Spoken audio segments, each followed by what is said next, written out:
मेरा के नापेगा बरतार मैं ना पढ़ने फीता ले आई। फीता का मतलब क्या आता है? Measurement tape. तो उस मेजरमेंट टेप से मैंने अपना पूरा नाप ले लिया और मैंने क्या किया, नापा और फिर मैंने उनको वापसी कर दिया। तो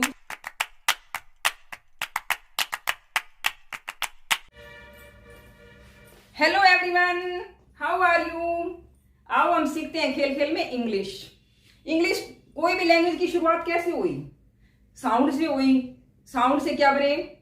लेटर बने। लेटर से क्या बने? वर्ड बने। वर्ड से क्या बने? सेंटेंस बने।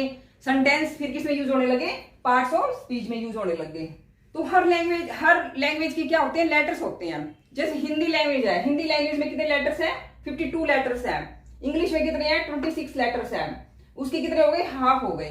तो अब 26 लेटर्स है, यानी कि there are 26 letters in English alphabet और देयर आर 5 वावल्स। कौन कौन से? A, E, I, O, U. अच्छा, इनको वोवल्स क्यों बोलते हैं? क्योंकि हमारे यहाँ वोकल कोड होती है।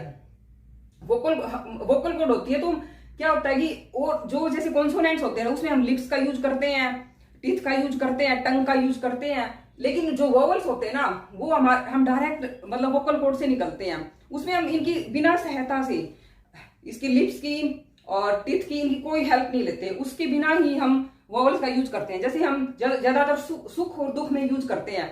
जैसे हम बिस्तर में लेटे हुए हैं और हमारा ऑपरेशन हो रहा है और हम दर्द से करा रहे हैं, तो हम क्या करेंगे? आ, ऊ, मतलब ऐसे करेंगे। तो वो वोवल्स होते हैं। और जैसे खुशी में होते हैं आ, तो उसमें क्या करते हैं? सारे ये अपने आप ही बिना इसकी हेल्प से निकल जाते हैं। टीथ टंग की बिना उसकी उनकी जरूरत नहीं होती। और जो कॉन्सोनेंट्स में लिप्स की भी जरूरत होती है, टीथ की भी जरूरत होती है, टंग की भी जरूरत होती है, यानी बॉडी के पार्ट्स की जरूरत होती है और वोवल्स में जरूरत नहीं होती। तो इस तरह करके 5 वोवल्स है। उनकी साउंड क्या है? जैसे कैसे मैंने क्या बोला था? There are 26 letters in English alphabet और देयर आर 5 वोवल्स। तो क्या रह गए? यानी कि 26 लेटर्स में इनकी क्या साउंड कितनी है? 44 साउंड्स है। यानी कि जो 5 वोवल्स है उनकी 20 साउंड है और जो 21 कॉन्सोनेंट है उनकी 24 साउंड है। तो टोटल कितनी हो गई? 44 साउंड्स हो गई। उसको क्या बोलते हैं? Phonetic sound. उसका भी मैं वीडियो बनाऊंगी फोनेटिक साउंड का भी। तो उसको क्या बोलते हैं? Phonetic sounds. तो आइए अब हम पार्ट्स ऑफ स्पीच में चलते हैं। पार्ट्स ऑफ स्पीच में ये क्या है? ये एक फैमिली है पूरी, पार्ट्स ऑफ स्पीच।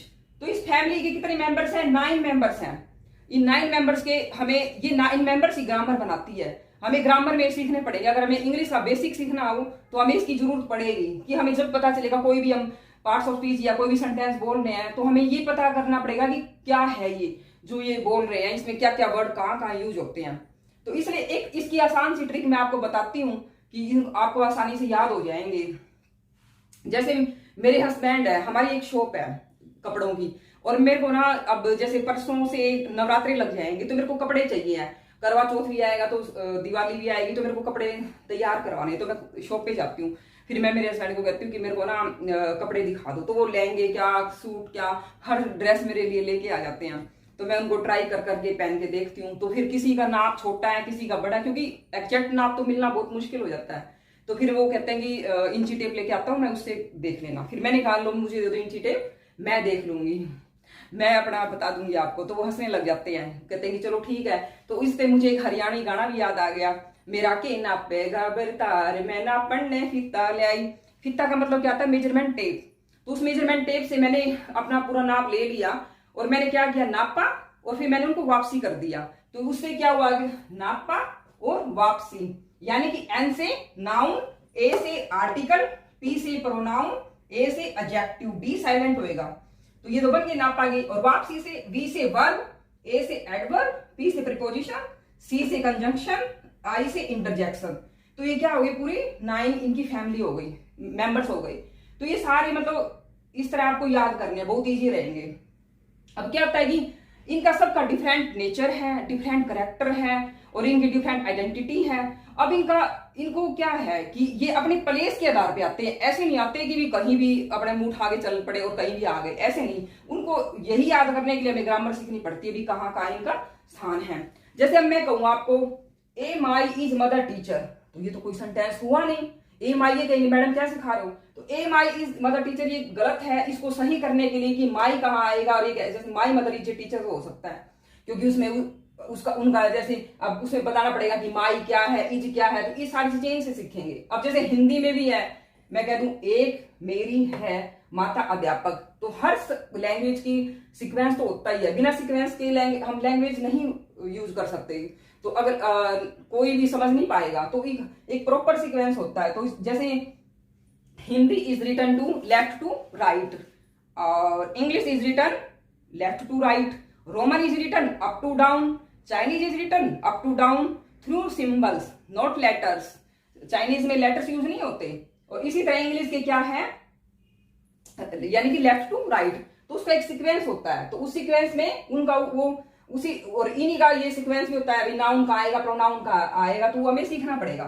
अब जैसे वर्ब है, इसमें सबसे इंपॉर्टेंट वर्ब होती है, वर्ब इनकी सोल है, यानी कि आत्मा है। वर्ब के बिना कुछ भी नहीं बन सकता, कोई सेंटेंस नहीं बन सकता। जैसे एक गो है, गो एक सबसे छोटा सेंटेंस है।